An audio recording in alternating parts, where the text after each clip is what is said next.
You're listening to the Lung Lab podcast made possible by the Open Source Imaging Consortium.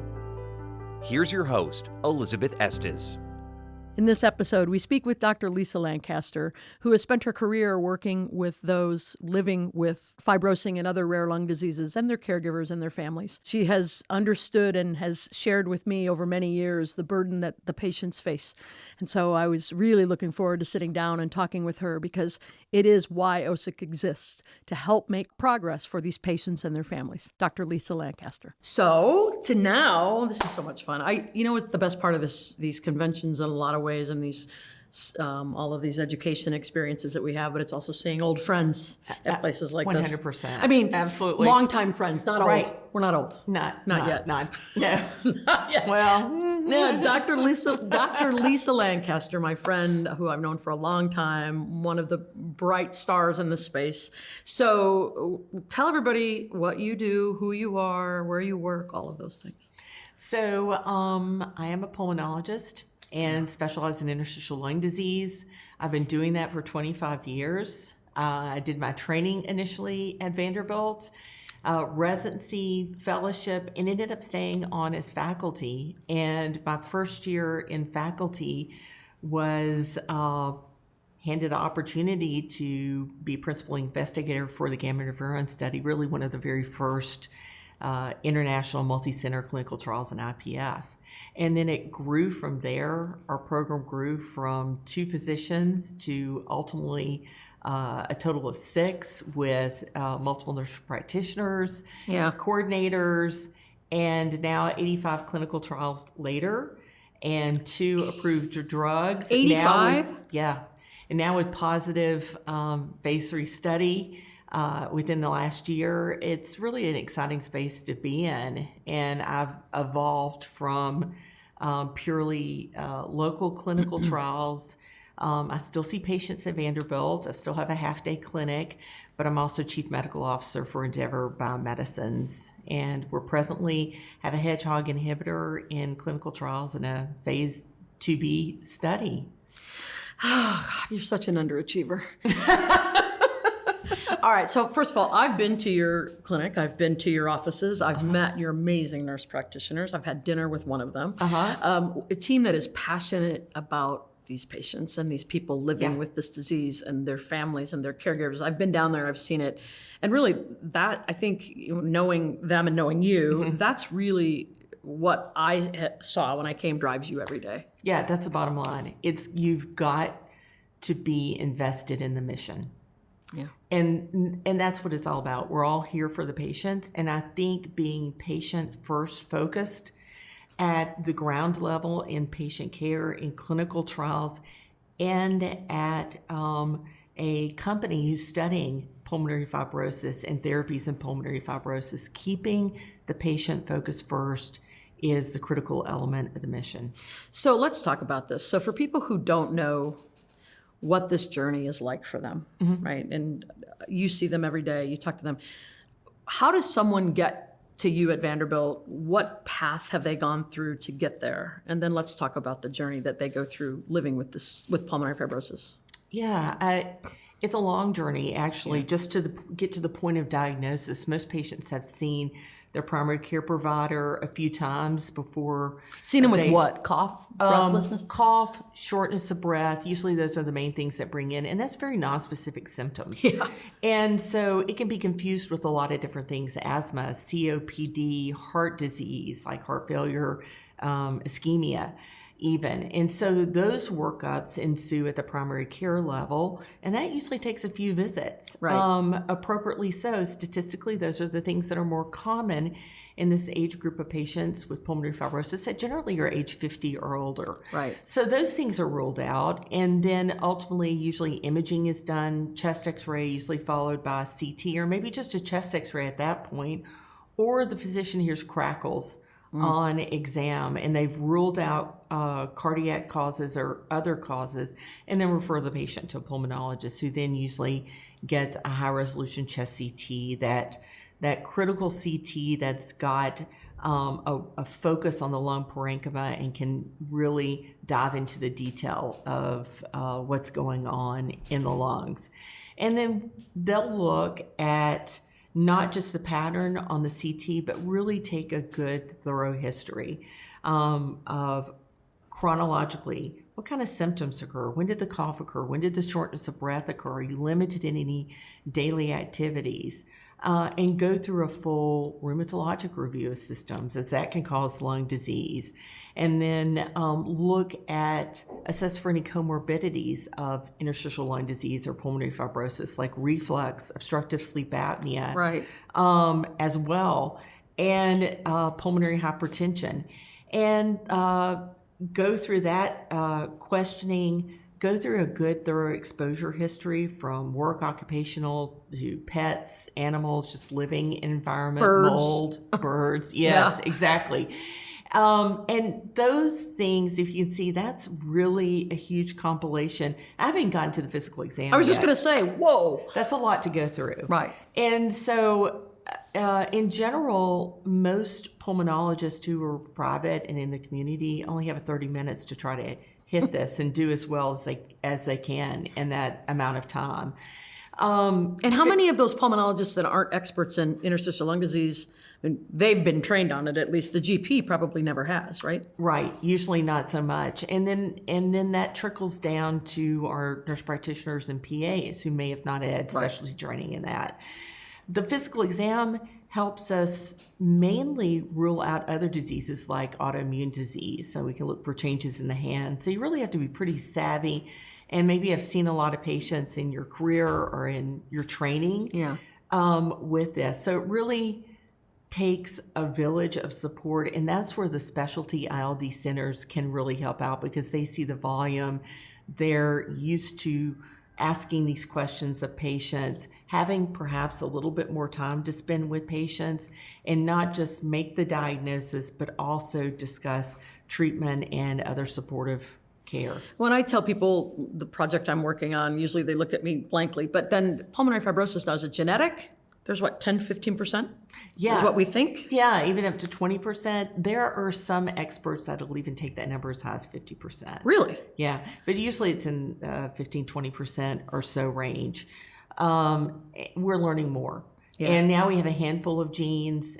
We're learning more and more that may be connected. We have specialty centers, like at my center at Vanderbilt, National Jewish, that are working together exactly to try to tease out what those genetic nuances are.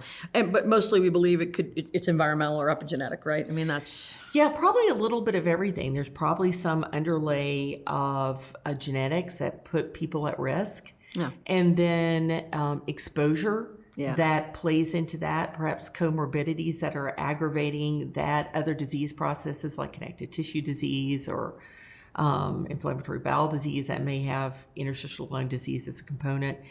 Those all things kind of play into teasing that out and understanding the diagnosis and then how best to manage it. But the average patient, from earlier data from Greg Cosgrove and his team, right, showed that it takes 1 to 2 years for most patients to make the diagnosis, and I believe it was something like 38% had 2 misdiagnoses and 50% had at least 1 misdiagnosis.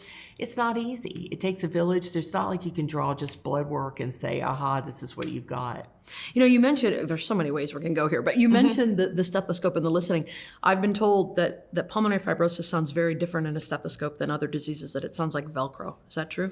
That's true. We describe it as Velcro crackles. Some people would describe it as even just rubbing your hair together.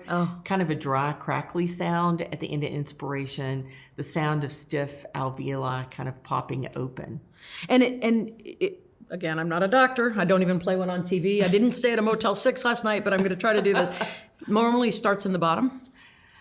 You know, the start part is the curious part because what we're seeing is the 30,000-foot view. Right. With usually people who have been diagnosed later and they've had it for a while. Yeah, where do we pick it up? Because there's a huge preclinical portion, but we certainly see in pulmonary fibrosis worse disease at the bases than in the apices. So there's that basal or predominance of the disease. So what about, and then I want to come back to talk about the patient journey, right? Because there's some things that have bothered me from the beginning that I've started for them. But what about this, the new thought that a lot of the long haul COVID people may have pulmonary fibrosis. So do you subscribe to that theory? We don't know yet if it'll be progressive, if it's not progressive.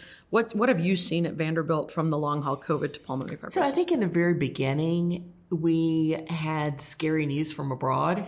Yeah. And we certainly were fearful that this was going to be an epidemic Of pulmonary fibrosis. Of pulmonary fibrosis as a result. And it really hasn't panned out. Yeah. Can people get post-inflammatory pulmonary fibrosis when they have bad viral infections from anything? Yes, that can happen. And how it plays out, it seems to me as far as progressive and few and far between, I personally have a lot of questions. Are we just catching it after the COVID and it's been they had it there for a while, right? It was dormant, We just don't know, but those cases I think are, at least in my experience, are few and far between than a large majority of cases post-COVID. And now we know that smoking is a risk factor, right? And we've been talking with a lot of people today about the ILA and lung cancer screening, which OSIC is, as you know, going into and bringing more data in.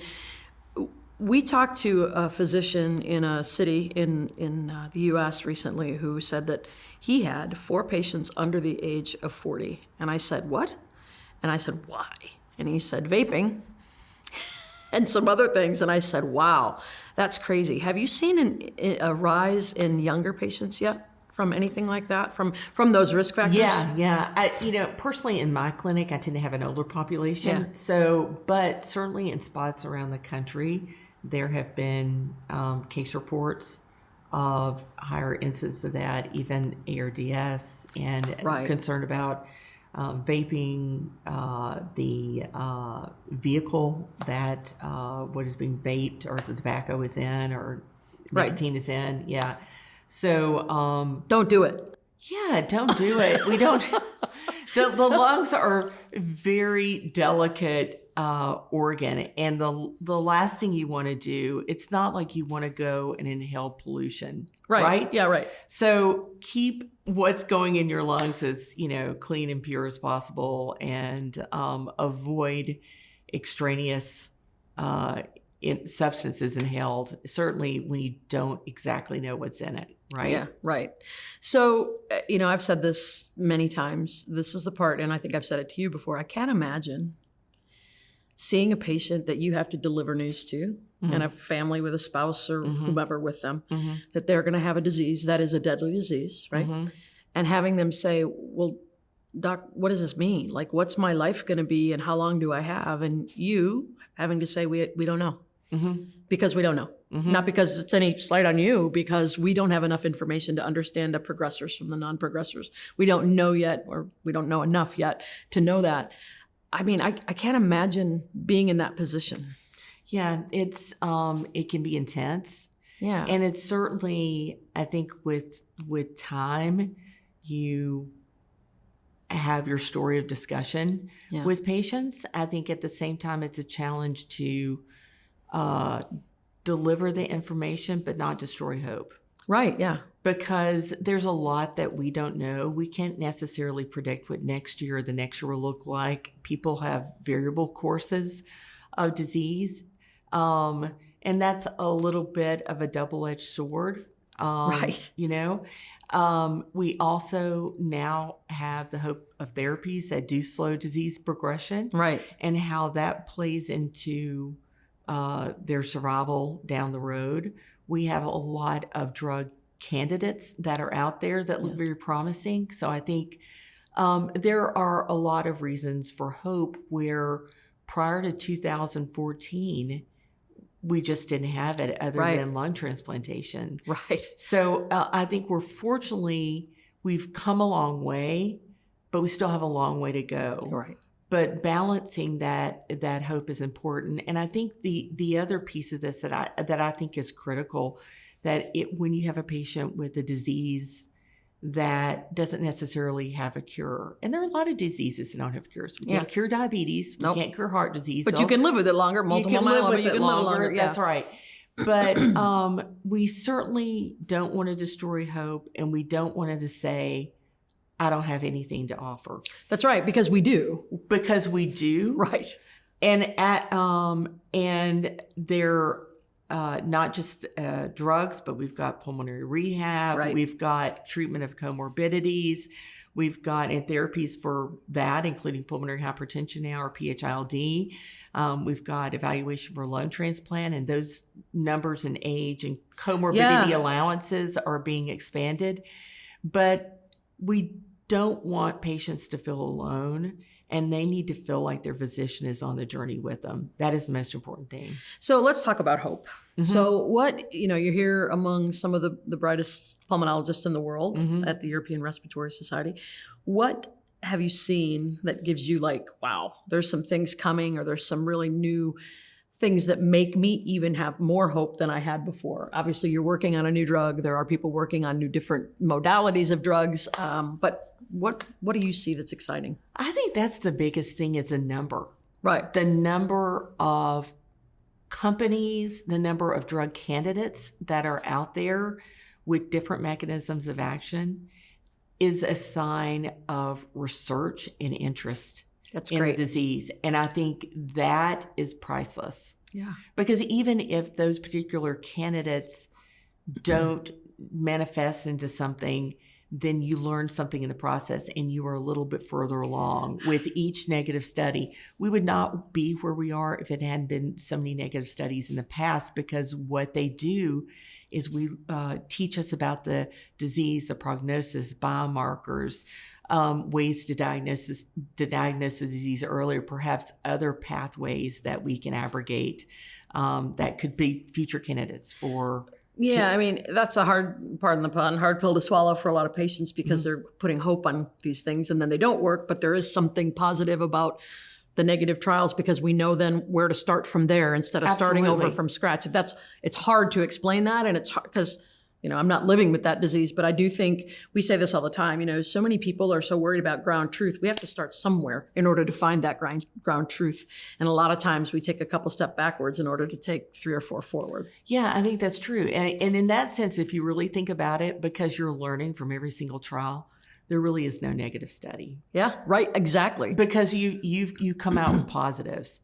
Whether the primary endpoint is hit or not, you come out with positives in learning in every single study. So nothing that anybody invested interest or time in really is a waste in the end. So you have been a supporter of OSIC from the very beginning. You have been a big support for me personally to like, come on, Elizabeth, you can do this, and cheering me on. And you're, there's not a lot of women in this space. There get more. Thankfully, there's more physicians and more pulmonologists that are being women.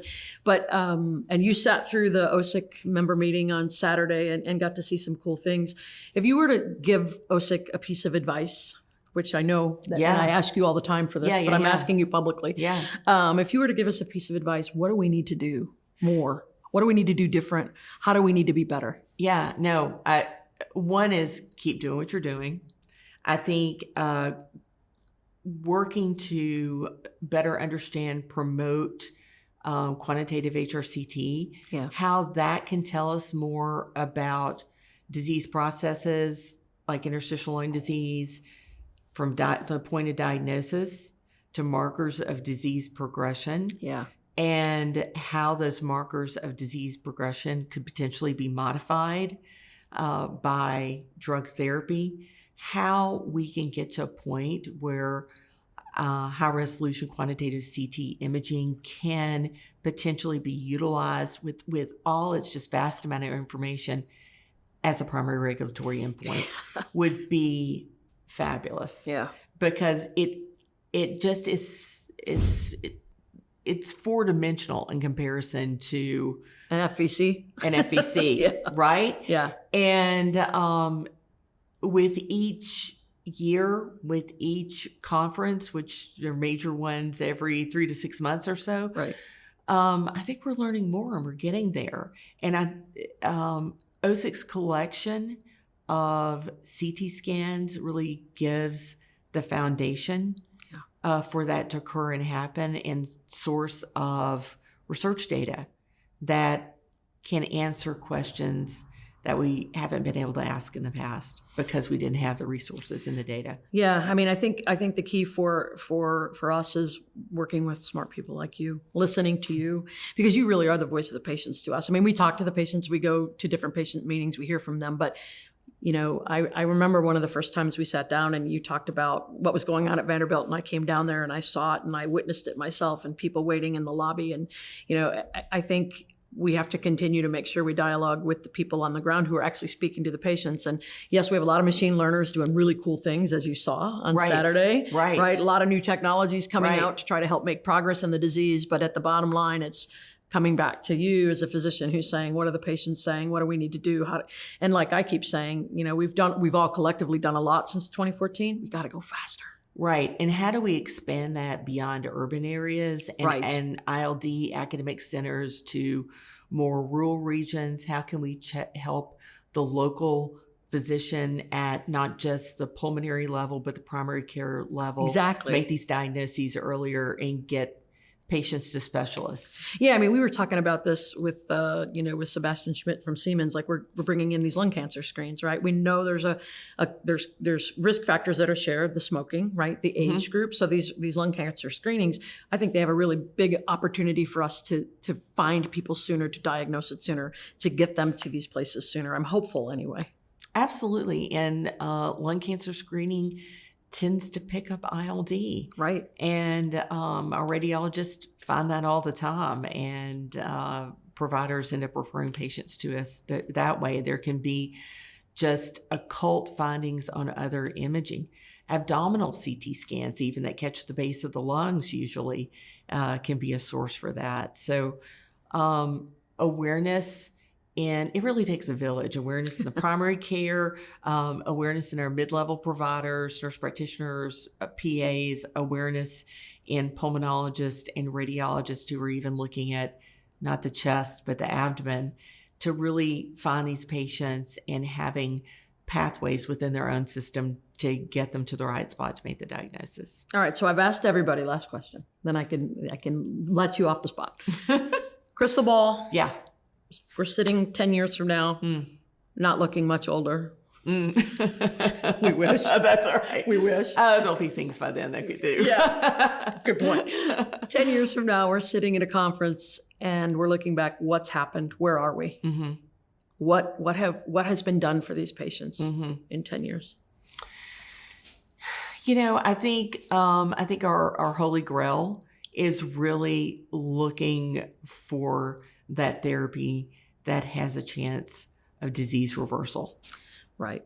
Because right now the therapies that are out there are thankfully we have a couple, two and a half, as I've been saying, almost 3. Right. And they slow down progression, but they don't reverse it. Right. Yeah. And then coupled with that are therapies that are safe, therapies that are tolerable, easy to take. Maybe we don't have to take them so frequently, or maybe they're inhaled and that's very easy to do once a day or something like that.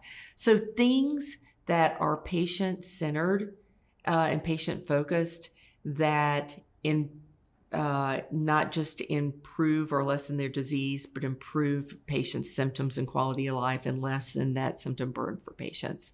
Yeah, that's where I would hope we would be. Right now we have a deadly disease. Mm-hmm. The first goal would be let's make it a chronic disease, right? Mm-hmm. And then let's make no disease.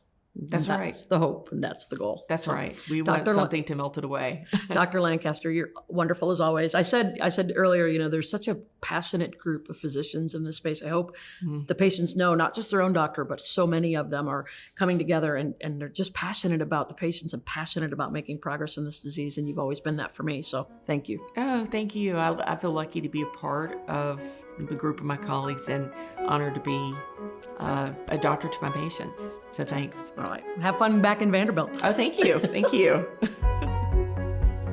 Thanks for listening to the Lung Lab podcast from OSIC.